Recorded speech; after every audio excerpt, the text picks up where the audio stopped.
Earlier this year, Elon Musk sat with the BBC for a contentious interview. Let's see how he did. Free speech is meaningless unless you allow people you don't like to say things you don't like.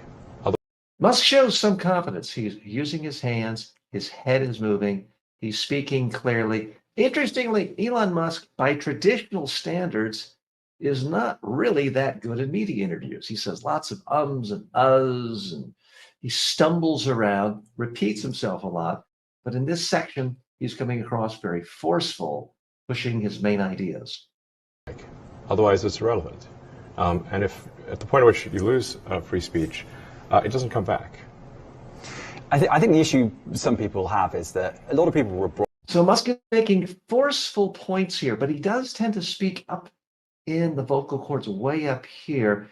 He has sort of a thinner voice. He's not sounding really authoritative, but it is a strong, forceful message.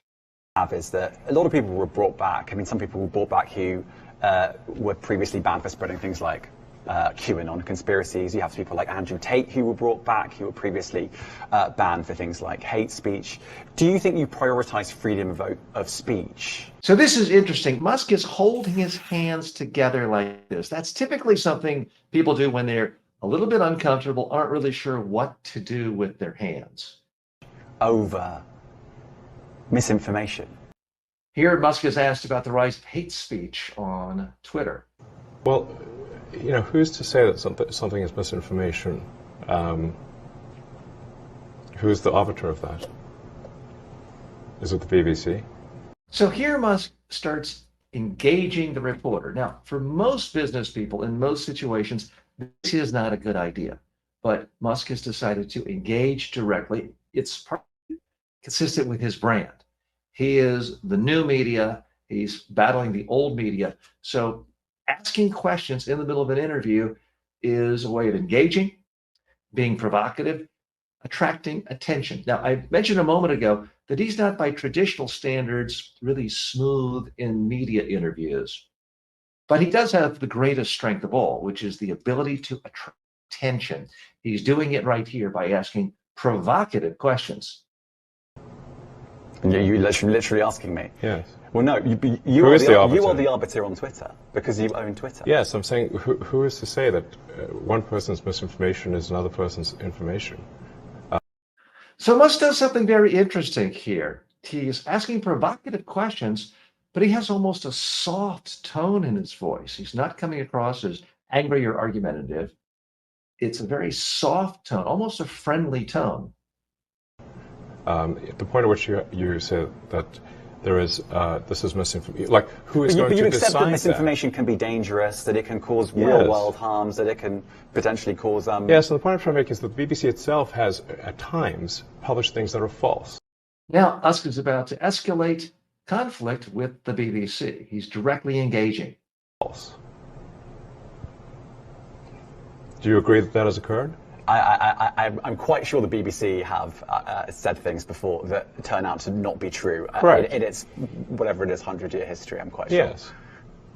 Even if you aspire. So here he does something very provocative. He makes a statement, pauses, and lets the interviewer know he really wants this to be a two-way conversation. That's not the way most interviews go. It's typically the reporter asks the question, the expert, the CEO, the business person answers them. There's not true engagement. Musk is turning the tables and he's asking a question, pausing, and he lets the interviewer know he expects a question. This is provocative. It's working for Musk because his whole brand is about battling the old media, and the BBC is more than 100 years old. This is not a strategy that works for most CEOs. And now Musk gets the interviewer stumbling. He's up against the ropes. Do you agree that that has occurred? I'm quite sure the BBC have said things before that turn out to not be true. Correct. In its, whatever it So is. this is the part of the clip that's getting a lot of circulation among Musk followers and his fans, because at this particular scene, it certainly seems like the BBC is beleaguered, is stammering, all of a sudden looks very uncomfortable, and Musk looks very dominant in the interview at this point. in its whatever it is 100-year history. I'm quite sure. Yes. Even if you aspire to be accurate, there are times when you will not be. We've spoken to people very recently who were involved in moderation, and they just say there's not enough people to police this stuff, particularly around hate speech in the company. Is that what something hate that you speech want are you to talking address? about? I mean, you use Twitter. Now the conversation gets more contentious regarding hate speech. Particularly around hate speech in the company. Is that what something hate that you want speech to are you address? talking about? I mean, you use Twitter. Right. Do you see a rise in hate speech? I mean, But just a personal anecdote. Again, Musk is showing a willingness to engage directly with the interviewer. He's calling him out. It's contentious. And this is against the general rules for corporate CEOs, but Musk plays in a different arena.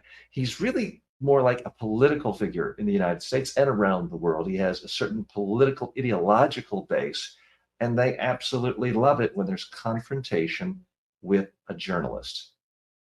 Musk is often soft-spoken and doesn't move that much, doesn't have that much animation, but look what we're about to see here. Now he's getting highly animated. His energy level comes up, the body movement's coming up, and he's becoming even more dominant. Do you see a rise in hate speech? I mean, But just a personal anecdote. Like, what do you? I don't. personally, my Now, at this point, Musk feels emboldened to interrupt, to essentially chastise the interviewer. So it's now become a real combat. It's not a typical interview. I get more of that kind of content, yeah, personally. But I'm not going to talk to the rest of for the rest of Twitter. So you But see more personally, hate speech personally. I would say I would see more hateful content in that. In this next sequence, we see Musk really turn the tables. He becomes the journalist, essentially, asking, even interrogating the BBC. Watch this. Solicit a reaction, something that may include something that is slightly racist or slightly sexist, those kinds of things. So you think if something is slightly sexist, it should be banned? No, Is that what you're saying? I'm not saying anything. I'm saying Someone who didn't know who Elon Musk was or the journalist watching this section would think Elon Musk was the journalist, not the other way around. So it was a fascinating way of really taking control of the interview. Now, a lot of executives fantasize about taking control of media interviews. It simply doesn't work in most situations because most interviews, they're highly edited and no one ever sees the raw footage. In this case, the raw footage of the entire interview got out in so many different places that people could pick and pull the parts they wanted, and the BBC couldn't necessarily control the narrative of what got out. To describe a hateful thing. yeah, I mean, just content that will solicit a reaction, something that may. So that last segment was fascinating because the journalist seems to be, Musk has really, again, turned the tables and made the journalist squirm.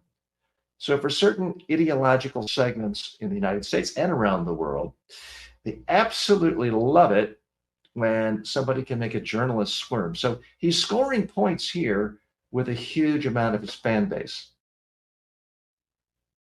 That may include something that is slightly racist or slightly sexist, those kinds of things. So you think if something is slightly sexist, it should be. Take a look at this next segment where Elon Musk goes further and picks apart and dissects the answers of the journalist, looking for inconsistencies and anything that could be deemed illogical. Slightly racist or slightly sexist, those kinds of things. So you think if something is slightly sexist, it should be banned? No, Is that what you're saying? I'm not saying anything. I'm Well, saying. I'm just curious. I'm trying to understand what you mean by hateful content.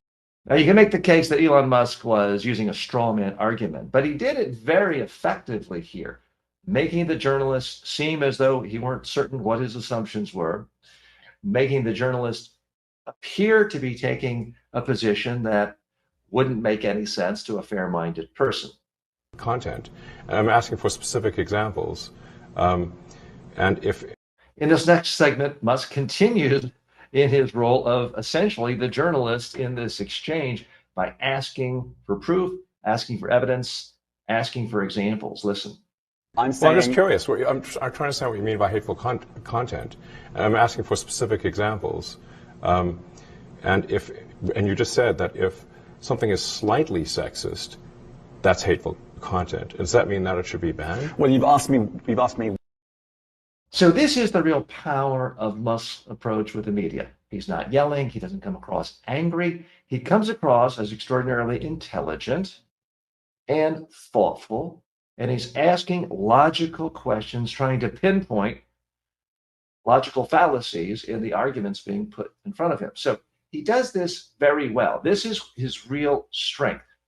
It's not about never saying or It's not about having the best voice, but his arguments are very, very solid, and he's able to pick apart the premises that the reporter has and really put him on the defensive in a way that might not convince everyone, but certainly to Musk's loyal fans, it was very, very powerful and seen as a huge victory in moments like this.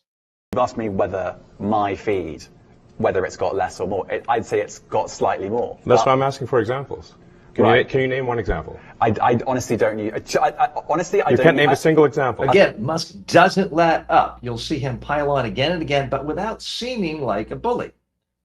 Someone who doesn't know much about Musk or the reporter seeing this for the first time would, I think, perceive Musk as coming across as reasonable. Now, all sorts of people have every kind of opinion of Twitter, now known as X, and Musk, but just looking at it through the lens of seeing this exchange, Musk comes across as thoughtful, fair. He's not raising his voice.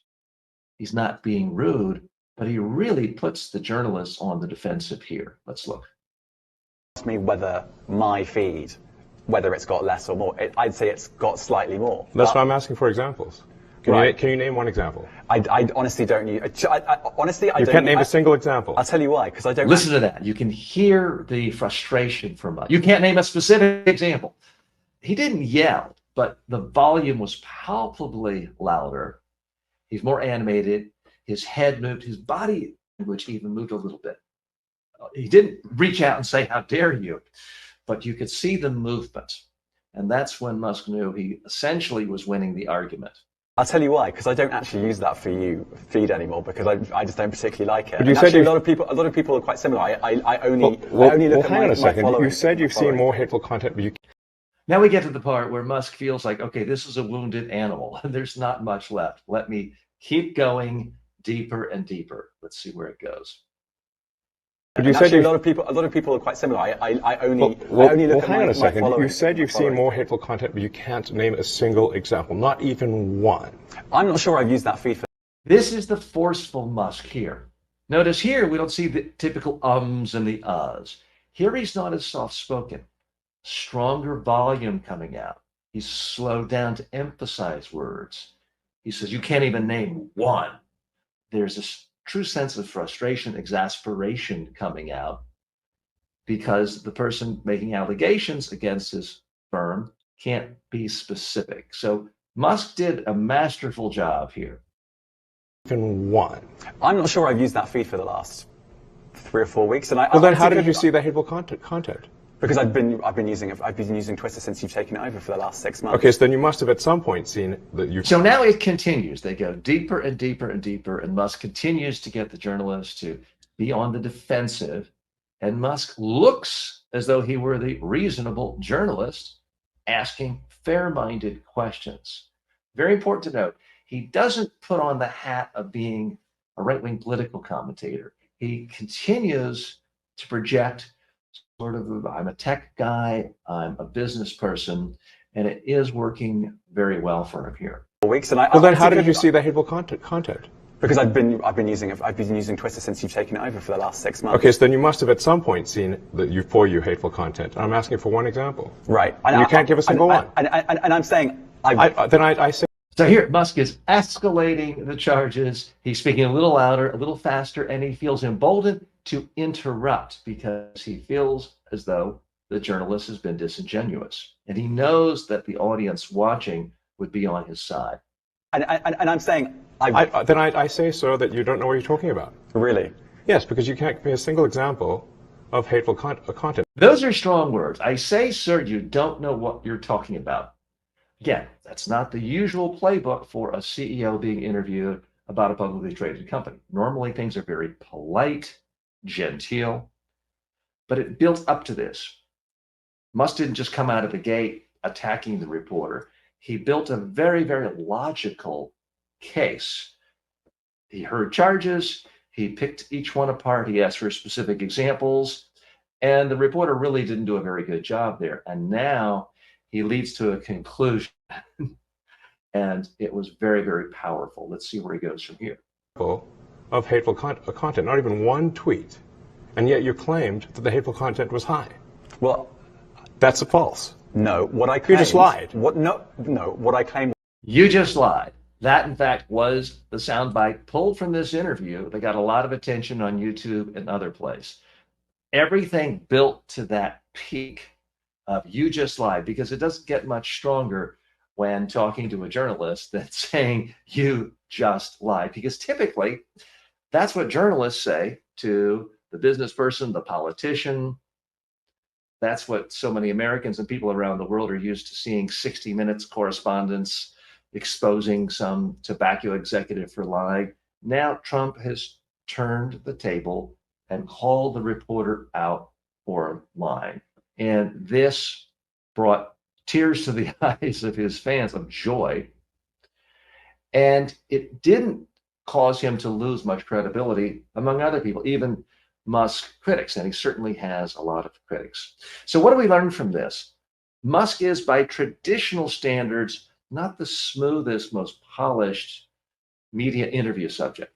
Lots of ums and uhs. His voice can be weak at times, but when he wants to, he can really put on the pressure. He does bring his full intellect, his ability to spot logical inconsistencies, his ability to ask thoughtful, probing questions to make his case. And it served him very well in this interview. Now, a caveat, there's a lot of different versions of this interview floating around.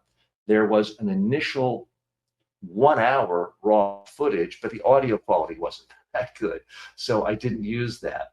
I am using a clip that came from an American conservative news site that particularly glommed on to these elements you saw here, but I did think it was still illustrative of how he performs in interviews, and there are lessons to be learned. So if you got any value out of this, please like the video. And if you want to improve your own media skills, feel free to check out the link below to the High Stakes Presenter. It's a coaching program where I work with CEOs and leaders around the world and aspiring leaders how to communicate more effectively, not only to the media, but to live audiences as well. Thanks for joining me, and please subscribe, hit the notifications bell, and share this video with others. Thanks.